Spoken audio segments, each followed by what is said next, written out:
tema que tiene interesante, economía circular, pero la idea era darle una mirada y relacionarlo con algo. Normalmente hablamos de economía circular y tendemos a hablar de reciclaje, de los residuos que generamos en la casa y cosas por el estilo. Pero la pregunta es, ¿para qué queremos la economía circular? O sea, ¿es para cuidar el medio ambiente? ¿Para hacer un negocio? ¿Para qué? O sea, en el fondo decidí juntarlo con el concepto de sostenibilidad porque le da un fin a lo que queremos. Y cuando tenemos un fin para hacer algo es que se nos ocurre, ¿cierto?, cómo empezar a organizar, ¿cierto?, y articular distintas medidas o acciones que nos permitan llegar a ese fin, ¿sí? Entonces, lo primero es entender que cuando hablamos de sostenibilidad, en el fondo tenemos que pensar que antiguamente teníamos un modelo, todos hablamos que era un triángulo, ¿cierto?, donde teníamos un eje ambiental, un eje económico y un eje social, ¿sí? Y esa definición se fue quedando con el tiempo un poco corta, ¿ya? Entonces cambiamos el concepto a algo un poco más integral y que tomara distintos factores, distintas variables, etcétera, que nos permitieran extender o expandir, mejor dicho, estos tres puntos, ¿ya? Entonces, nuevamente tenemos el problema de que esto se origina en otra lengua como concepto y cómo lo hacemos la traducción. Entonces se empezó a hablar de sustentabilidad, entonces hablábamos del desarrollo sustentable, etcétera, pero se empezó a confundir con el concepto de sustentabilidad respecto a temas económicos. Entonces al final se ha llegado a un acuerdo en los últimos años a nivel de países de habla hispana donde hablamos de sostenibilidad cuando nos queremos referir a los objetivos, ¿cierto?, que la misma ONU, ¿cierto?, ha definido como objetivos para el desarrollo sostenible, ya que son 17, ¿ya?, donde nos hacemos cargo de distintos puntos que tienen que ver con el fin de la pobreza, ¿cierto?, la seguridad alimentaria, seguridad hídrica, ¿cierto?, el acceso a la información, etcétera, etcétera. Es decir, una mirada mucho más integral, ¿ya? Y eso es lo que vamos a tratar de apuntar ahora con esta presentación, darnos cuenta de que efectivamente cuando hacemos economía circular contribuimos con estos 17 objetivos, ¿ya? Entonces, el enfoque clásico que hemos tenido durante muchos años, ¿cierto?, en nuestras sociedades productivas es lo que tenemos en el gráfico. Mientras nosotros vamos midiendo nuestra riqueza como país a través de indicadores como el Producto Interno Bruto, que algunos podrán decir que no es el mejor, es razonable pensarlo así, pero es el que en el fondo ocupamos para medir, ¿cierto?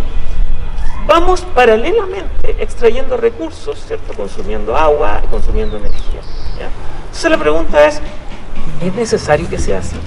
O sea, ¿podemos de alguna forma desacoplar ambos crecimientos o ambas curvas? Entonces, la respuesta es sí. Los países o economías más desarrolladas, ¿cierto?, que han logrado sintonizar con el concepto de sostenibilidad, finalmente han logrado desacoplar esto y nos damos cuenta, ¿cierto?, como dice el gráfico, que es posible, ¿cierto?, que nuestra economía, ¿cierto?, o nuestra actividad económica, la línea amarilla, ¿cierto?, mostrar la línea amarilla, suba con una cierta velocidad, mientras que el uso de los recursos, que está en la línea azul, ¿cierto?, sube, pero mucho más lento, ¿ya? Entonces, ese desacople es al que nosotros debemos aspirar. Y si eso lo podemos ver, ¿cierto?, en un gráfico, nos vamos a dar cuenta que efectivamente a medida que vamos produciendo vamos generando residuos. En el caso particular de Chile, nos podemos ver en este gráfico, ¿cierto?, que aproximadamente el 60% son residuos industriales no peligrosos y el 35% son residuos domiciliarios. ¿Por qué me interesa este gráfico y por qué es interesante verlo? Para discutirlo un poco. Normalmente cuando empezamos con las campañas de educación, ¿cierto?, o de prevención o de uso eficiente, por ejemplo, del agua y de la energía, siempre vamos hacia el público, a la gente común y corriente, por decirlo de alguna forma, y no hablamos de las empresas, ¿ya? En este caso particular podemos ver que la responsabilidad del ciudadano común es alta, pero la de las empresas hay luchas también. Y ahí viene el concepto que es, ¿cierto?, el que quería ver, que tiene que ver con que todo residuo que yo como en proceso industrial genero es materia prima que estoy perdiendo, ¿sí? Dicho eso así, significa que diseñé mal mi proceso. Alguien me va a decir, está bien, pero si yo quiero hacer mermelada de durazno, no le puedo poner cuescos adentro. Por lo tanto, ese cuesco es un residuo. Claro, pero si yo lo veo de otra forma, a lo mejor es un recurso. Un recurso para mis calderas, un recurso para extraer algún compuesto de interés, ¿cierto? Una materia prima para otro proceso. ¿Ya? Entonces, si vemos algunas economías más desarrolladas, nos vamos a dar cuenta que efectivamente hay un desacople. Si está todo acoplado, la línea tendría que ser totalmente diagonal, pero hacia, ¿cierto? A medida que aumenta el PIB, nos damos cuenta que esa línea ya no es tan diagonal, sino que se empieza a estabilizar, ¿sí? Y eso es lo que nosotros queremos tratar de lograr. Entonces, la economía lineal, que es el modelo que hemos conocido todo este tiempo, y el más, ¿cierto?, usado hasta el día de hoy, dice básicamente que yo extraigo, produzco algo, ¿cierto?, lo distribuyo entre los consumidores, el consumidor lo toma, lo usa y luego lo descarta. Y eso es. Y se acabó. Y esa es la vida útil de mi producto. Su ciclo de vida es ese. ¿Ya? Entonces, decimos, a ver, ¿es razonable que eso sea así? ¿Podemos hacer algo como sociedad? Ojo, no estoy hablando de nosotros solamente como personas comunes, sino que como modelo completo. ¿Podemos hacer algo como país, como continente, ¿cierto? Como mundo? ¿Podemos hacer algo? Bueno, hay gente que lo ha dicho, ya esto no es nuevo, ¿eh? El concepto de economía circular es algo que se viene forjando desde los años 40, de 1940 estoy hablando, obviamente no es 2040, ¿se entiende? Ya desde los años 40 que se está forjando como concepto de simbiosis industrial, por ejemplo. ¿Ya? Pero vamos a ir un poquito más adelante con eso. Entonces, en una sociedad común y corriente, ¿cierto?, industrializada, lo que vamos a tener es un diagrama como este. Materias primas se transforman, ¿cierto?, en productos, servicios, consumen energía, obtengo productos y luego obtengo residuos. ¿Ya? Eso es lo que tenemos. Hay alternativas. ¿Puedo hacer algunas cosas? Claro, puedo, como dice ahí, reutilizar, reciclar, ¿cierto?, recuperar energéticamente algunos compuestos, etc. Entonces, avanzamos un poco. De la economía lineal, avanzamos a la economía del reciclaje. ¿Ya? ¿Qué significa que vamos a reciclar? Que vamos a hacer ciertas transformaciones, ¿ya?, a estos productos, o subproductos ahora, o residuos, ¿cierto?, para transformarlos y que me permitan que sean otra cosa, ¿ya?, o incluso reincorporarlos al mismo proceso, ¿ya? Entonces, la economía en reciclaje, ¿es economía circular? ¿Reciclar es hacer economía circular? No, no lo es. Y esa es una diferencia que me interesa mucho dejar clara acá, ¿ya? Ahora, ¿es parte de la estrategia para la economía circular? Sí, eso sí, ¿ya? Entonces, la economía del reciclaje sirve, pero por supuesto, pero queda corta. ¿En qué se basa? En el principio de las 3 R y que evolucionó a las 4 R, donde tenemos reducción, reutilización, ¿cierto?, reciclaje, y la recuperación, que como concepto, cuando se implementó a las 4 R, tiene que ver con la recuperación energética, ¿ya? Recuperación de energía, ¿cierto?, a partir de estos residuos, algunos residuos orgánicos, etc. ¿Ya? Pero no es suficiente. Entonces aquí viene el concepto de economía circular. Y si hacemos un poco de historia, vamos a volver a 1940, cuando se empezó a publicar, ¿cierto?, algunos estudios que hablaban de simbiosis industrial. Luego hablamos de la eficiencia, ¿cierto?, de los procesos. Se habló también de la cuna a la cuna, el concepto de la cuna a la cuna, el cradle to cradle. ¿Qué significa eso? A ver, en una economía lineal lo que nosotros tenemos es el concepto de la cuna a la tumba. Es decir, tengo una materia prima, ¿cierto?, fabrico un producto, lo utilizo, lo desecho, cuna a la tumba, ¿sí? Eso es un concepto que se usa mucho cuando uno hace análisis de ciclo de vida, por ejemplo, ¿ya? Pero cuando se empezó a hablar de la cuna a la cuna, se pensó de la siguiente forma. Se dijo, mira, si yo tomo algo y en vez de que ese punto final sea el punto de inicio de otro proceso productivo, esa no es una tumba, es una cuna. Y por eso se habla del concepto de cuna. Y esto se fue acuñando, fue evolucionando, mucha gente entró en el juego, ¿ya? Y se fue consolidando un modelo denominado economía circular, ¿ya? Donde lo que buscamos es, entre otras cosas, extender la vida del producto, pero con conceptos asociados al diseño del producto. Es decir, cuando yo pienso un producto o un proceso, lo pienso desde la extracción, la materialidad, ¿cierto?, de ese producto y su destino final. ¿Qué va a pasar cuando se acabe la vida útil de este producto? ¿Qué voy a hacer con él? ¿Ya? Entonces, vuelvo a un modelo, ¿cierto?, que trata de alguna forma de imitar lo que sucede en la naturaleza, ¿ya? Y de ahí viene el concepto de estos ecosistemas, ¿sí?, pero asociado a la industria. Viene la famosa ecología industrial, ¿ya? Son muchos conceptos que están emparentados, pero en este momento están agrupados bajo economía circular. Hay muchas variantes de la economía circular que no se llaman economía circular, pero que también van a lo mismo. Está la economía azul, por ejemplo, entre otras cosas, ¿ya? Pero lo que estamos trabajando actualmente es con esto, porque ha aprendido mucho en la gente, porque es fácil de entender. Es un concepto bien interesante, es fácil de entender, y aquí vamos a tratar de ver algunas cosas puntuales. Pero volvamos un poco al reciclaje, volvamos a esas cosas. Y si yo hago la siguiente pregunta, y digo, mira, yo tengo un mueble, yo quiero tener un mueble, mejor dicho, ¿ya? ¿Cuál es el mueble que menos contamina? Si yo les hiciera esa pregunta, ¿qué me dirían? Lo usado. ¿Sí? Una mesa. ¿Una mesa? ¿Ya? Uno heredado. Uno heredado, como dijiste, como un usado. Exacto. El mueble que menos contamina es el heredado. Justamente, porque le estoy dando una vida útil que es mucho más extensa. Entonces, la pregunta es, ¿yo necesito cambiar todo lo que tengo que cambiar? Vamos a tomar un ejemplo clásico, después lo vamos a retomar. Celular. Ya, la pregunta es, ¿tengo que cambiar celular a cada rato? Entonces la gente te va a decir, sí, ¿por qué? Porque hay un concepto asociado a la obsolescencia del producto, la famosa obsolescencia programada, ¿cierto? Que te dicen, y estamos todos con eso, ¿cierto? Desde que se descubrió que las impresoras pueden imprimir un poco más, los toners pueden durar un poco más, las lavadoras pueden durar otro poco más, ¿cierto? Etcétera. ¿Y qué pasa con la obsolescencia percibida? La obsolescencia percibida es un concepto que tiene que ver con las modas.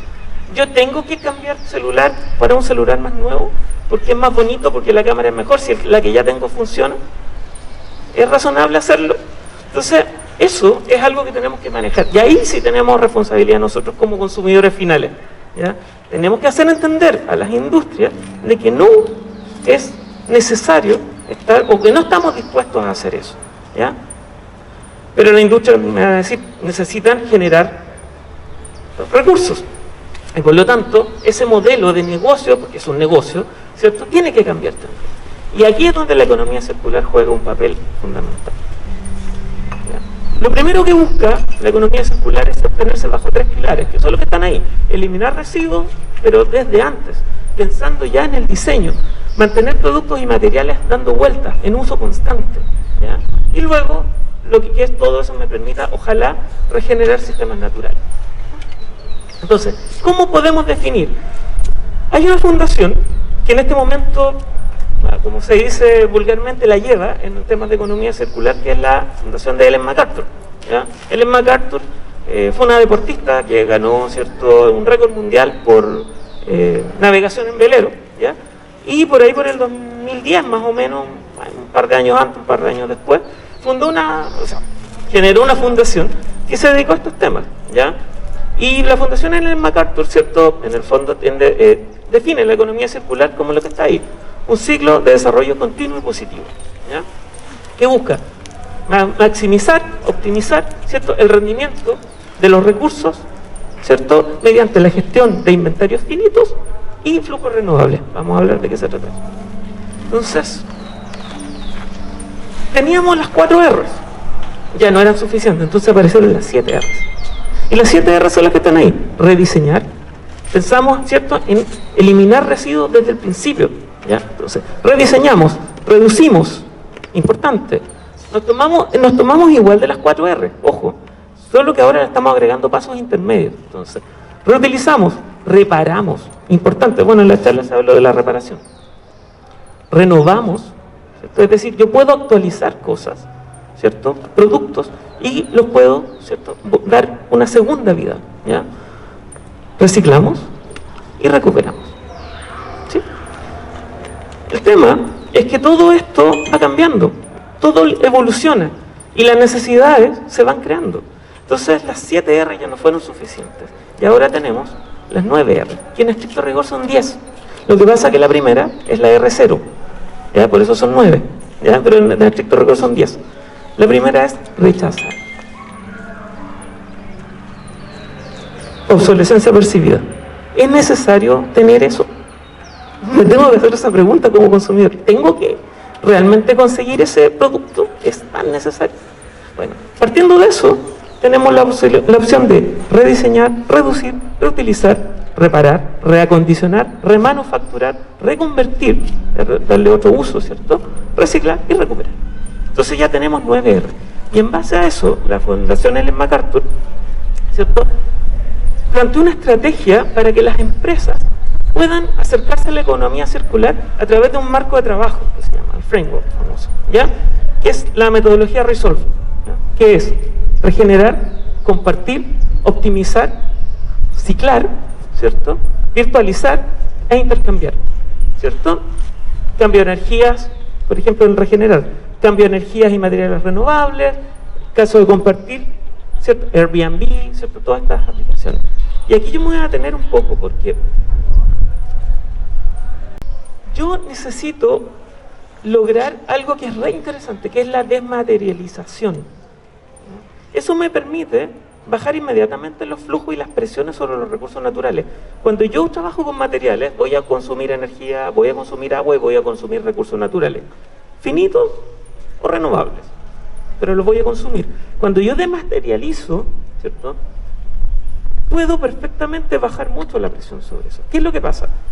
Se habla mucho de los combustibles fósiles, del recambio energético.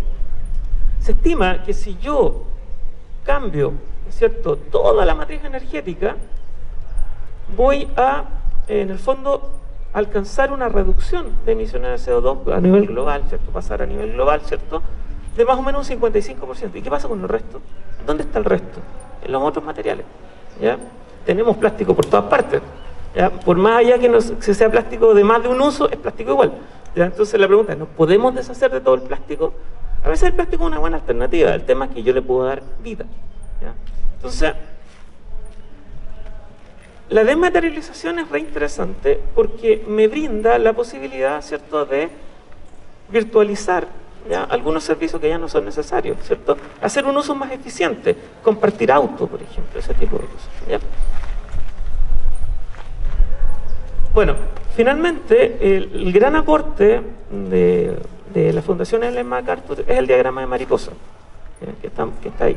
Que claramente, aquí el puntero no funciona en la pantalla, así que lo lamento. Pero tenemos, ¿cierto?, una línea que divide un lado izquierdo en verde, un lado derecho en azul. El lado izquierdo son todos los materiales biológicos, ya por decirlo de alguna forma, que son recuperables, ¿ya? Y el lado azul son todos los materiales finitos o recursos no renovables. Y son las alas de la mariposa, ¿ya? Por eso se llama diagrama de mariposa. Entonces, podemos darnos cuenta, por ejemplo, entre otras cosas, de que a partir de la recolección de residuos orgánicos podemos generar combustibles, en el caso de la digestión anaerobia. La digestión anaerobia, que no estén tan familiarizados, es un proceso biológico mediado por microorganismos donde se descompone la materia orgánica, ¿cierto?, y produzco un gas que está constituido principalmente por metano, que es combustible, y CO2, ¿ya? Ese metano yo lo puedo purificar y tengo algo equivalente al gas natural, ¿sí? Pero no es fósil. Y al no ser fósil, es carbono neutral, ¿ya? CO2 o gas de efecto invernadero neutral, ¿ya? Entonces es interesante. Pero también, antes de eso, hay un punto que dice extracción de materia prima bioquímica. Claro, yo puedo extraer compuestos, commodities, etcétera, que me pueden servir para medicamentos, saborizantes en la industria de alimentos, pigmentos, etcétera, etcétera, etcétera. Entonces, yo le puedo dar una nueva vida a algo que es un residuo para mi empresa. Y en el caso de las líneas azules, ¿cierto?, de la parte finita, ahí sí tengo que recuperar, hacer mantención, etc. Con todo esto, con todos esos ciclos o loops que yo estoy dando, ¿qué hago? Genero empleo, genero nuevas oportunidades. Entonces, lo que yo necesito para hacer economía circular es un ecosistema, nuevamente, pero es un ecosistema virtuoso en el sentido de que todos, industria, consumidores, pequeñas empresas, ¿sí?, puedan agrupar y hacer un modelo de economía circular. Es muy difícil que yo solo haga economía circular. Necesito asociarme. La economía circular es colaborativa, ¿ya? Y eso es súper importante, ¿sí? No puedo hacer economía circular solo. Me van a decir, hay un ejemplo que sí, pero generalmente es muy difícil, porque tengo mucho que abarcar, ¿sí? Entonces, esa es un poco la idea. Entonces, existen patrones de circularidad desde el punto de vista del diseño. La biomimética, por ejemplo, la biomimética trata justamente de imitar lo que ocurre en la naturaleza, desde el diseño de productos, ¿cierto?, hasta el diseño de sistemas de distribución, etc. El caso del ecodiseño también es fundamental. En el ecodiseño, por ejemplo, yo me voy a preocupar de, por ejemplo, diseñar un embalaje, ¿ya? ¿Cómo? Que tenga la menor cantidad de materia posible, de material, que sea amigable con el medio ambiente, ¿okay?, al final de su vida útil, por ejemplo, que le pueda dar otro uso, ¿cierto? ¿Qué pasa con el transporte? Tiene que ser resistente, ¿ya? Entonces, aquí uno empieza a hacerse preguntas, dice, ¿qué es mejor, envasar un líquido en vidrio o en plástico? Entonces alguien me va a decir, en vidrio, ¿cierto? Pero el vidrio es más pesado que el plástico. Por lo tanto, un camión que lleva vidrio gasta más combustible y genera más CO2 que un camión que lleva plástico. Y el plástico a lo mejor yo también lo puedo reciclar, pero depende de cuánto plástico y de qué plástico use. Y ahí es donde viene el concepto de ecodiseño. Ahí jugamos un papel. Aquí no hay necesariamente respuestas que sean siempre las mismas, ¿ya? Hay que pensar muy bien el caso y la aplicación. No todo es malo porque es malo, ni todo es bueno porque es bueno. Y eso lo tenemos que tener súper claro, ¿sí? Para algunas cosas el vidrio va a ser mejor, para otras cosas, ¿cierto?, el plástico va a ser lo que necesito, ¿ya? En este momento nosotros estamos viviendo una crisis sanitaria mundial. Hemos gastado una cantidad de plástico asociado a mascarillas, guantes, etcétera, etcétera, envases, etcétera, porque no podemos estar reutilizando. No es el mejor momento para hablar de estas cosas, ¿cierto? Pero pensemos en una situación pre-pandemia y una post-pandemia cuando se haya normalizado un poco. Y en esos casos podemos pensar de que es posible no usar necesariamente plásticos de un solo uso y poder usar otros materiales, ¿ya? Pero tampoco, como decía alguien el otro día, ¿cierto?, no saco nada con que no me den una bolsa de plástico en el supermercado si me doy vuelta y todo está en plástico. No tiene mucho sentido. Es más, me venden bolsas de plástico en rollito en el mismo supermercado, así que las puedo comprar ahí si no me quieren dar bolsa de plástico. Entonces, ¿tiene sentido? O compro una bolsa reutilizable que se rompe. No sé si a alguno le ha pasado, o yo tengo muy mala suerte, pero me ha pasado un par de veces. Compro la bolsa y me dura el camino al transporte, ¿cierto? Y después tengo que comprar otra bolsa. O se me olvida la bolsa en la casa y me compro otra y ahora tengo 12 bolsas de ese tipo en mi casa. Eso es culpa mía. Es mi responsabilidad, para no hablar de culpa. Entonces, nosotros como consumidores tenemos también que hacer presión, ¿ya? Pero también tenemos que ser capaces de cambiar nuestros hábitos, ¿ya? Porque al cambiar nosotros nuestros hábitos de consumo, las empresas tienen que adecuar a los hábitos de consumo nuevos, ¿ya? Entonces, la virtualización es re interesante porque voy a volver al celular, ¿ya? Tengo otros ejemplos en mano, todo celular por si acaso, pero el más cómodo en este momento, lo tengo a mano, literalmente.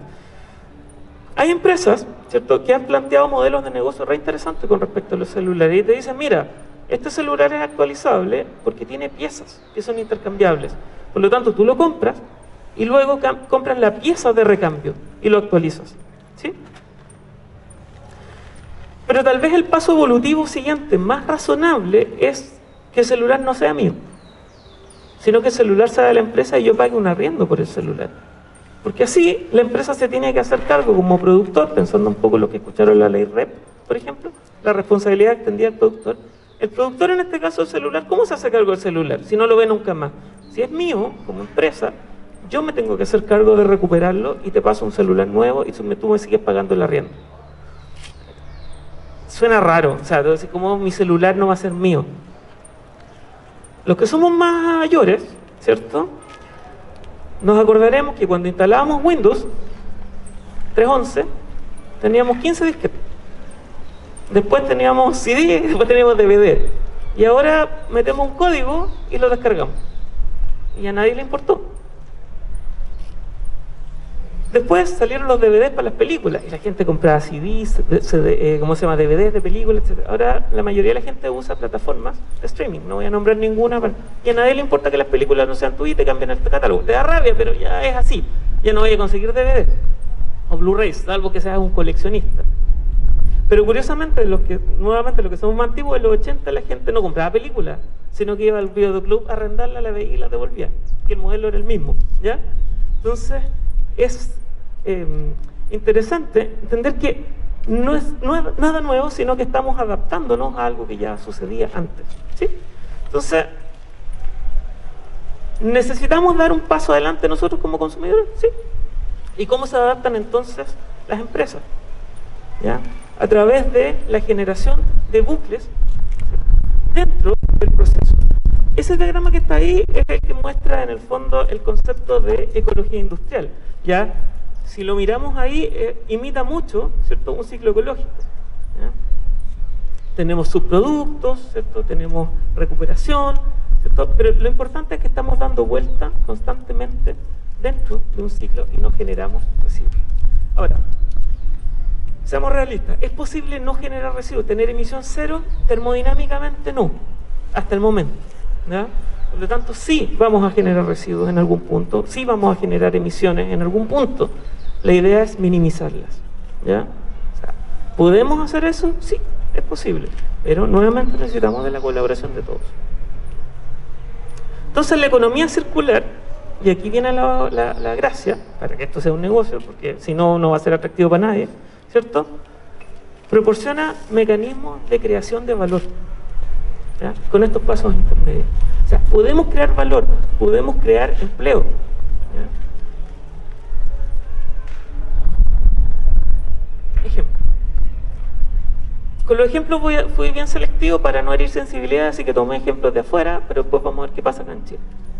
Esta empresa, Ecomodo, lo que hace es tomar PETs, ¿cierto? No lo hacen necesariamente ellos, pero a partir de PETs se peletizan, se hacen fibras, hacen tejido y ellos hacen después bolsos como los que están en la foto, ¿ya?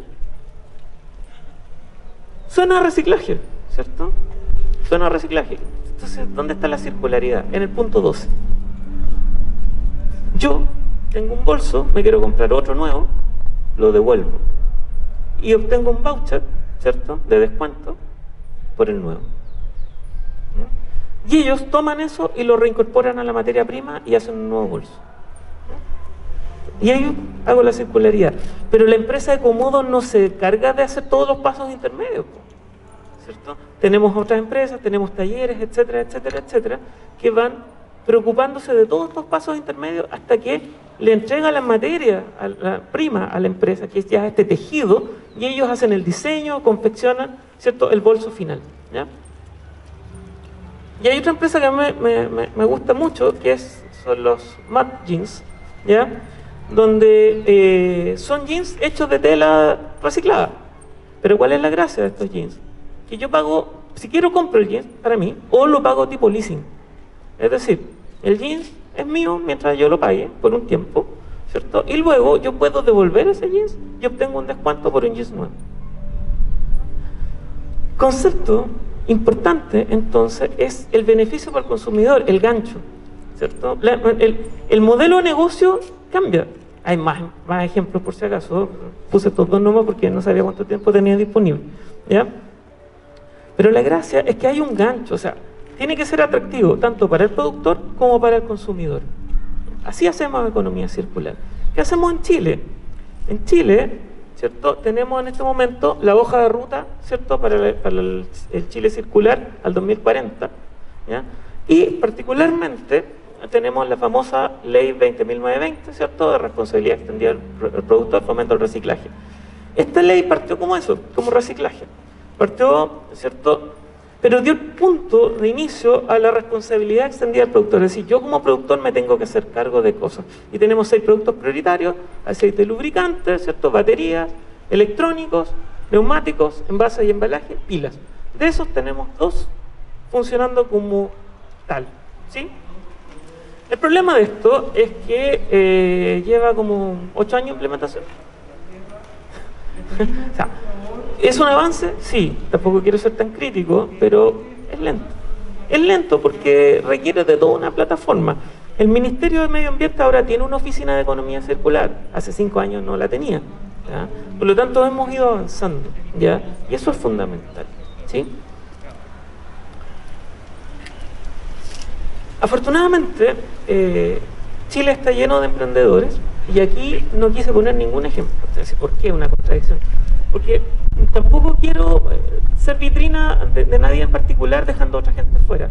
Así que les invito, entre otras cosas, por ejemplo, a entrar a País Circular y buscar vitrina circular y van a encontrar emprendedores, ¿cierto?, que tienen que ver con temas de sostenibilidad. ¿Ya?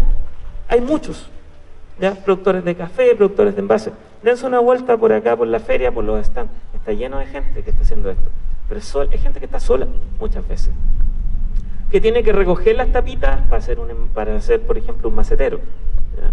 Cuando se podrían asociar, por ejemplo, a un municipio que recupera estas cosas, ¿cierto?, a una empresa. Hay empresas que recuperan PET, pero la tapa no les sirve la otra parte. Podrían asociarse con ellos, ¿cierto?, abrir una cadena de distribución y vas haciendo circularidad, ¿ya? Hay otros ejemplos, como Aguas Andinas, por ejemplo, que también está trabajando con el tema de circularidad, con el concepto de biofactoría, para generar energía a partir de riles, que son residuos industriales líquidos, etc. ¿Ya? Hay harto ejemplo, hay harta gente, pero todavía nos falta como país entender que esto llegó para quedarse, que va a evolucionar, porque esto claramente no es el punto final, pero hacia allá tenemos que ir, ¿sí?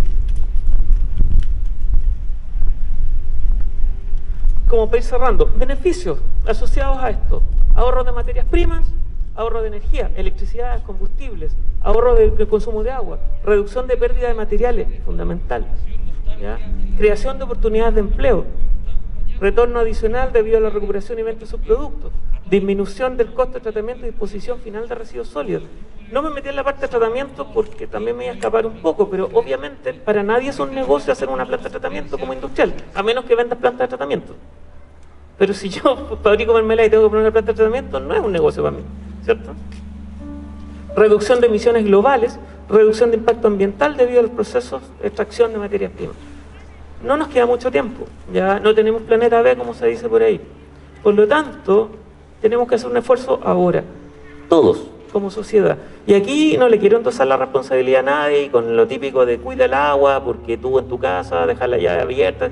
No, tampoco. Apaga las luces, porque sí, es importante, pero soy el 10%. Aquí somos todos, como sociedad, como país, en este caso particular, y por lo tanto, se necesita de los consumidores para cambiar los hábitos, hacer presión y hacer entender a los industriales que hay que cambiar también el modelo de negocio. Pero también se necesitan incentivos desde la parte del Estado para que los industriales tiendan a querer avanzar en lo que es circularidad, ¿sí?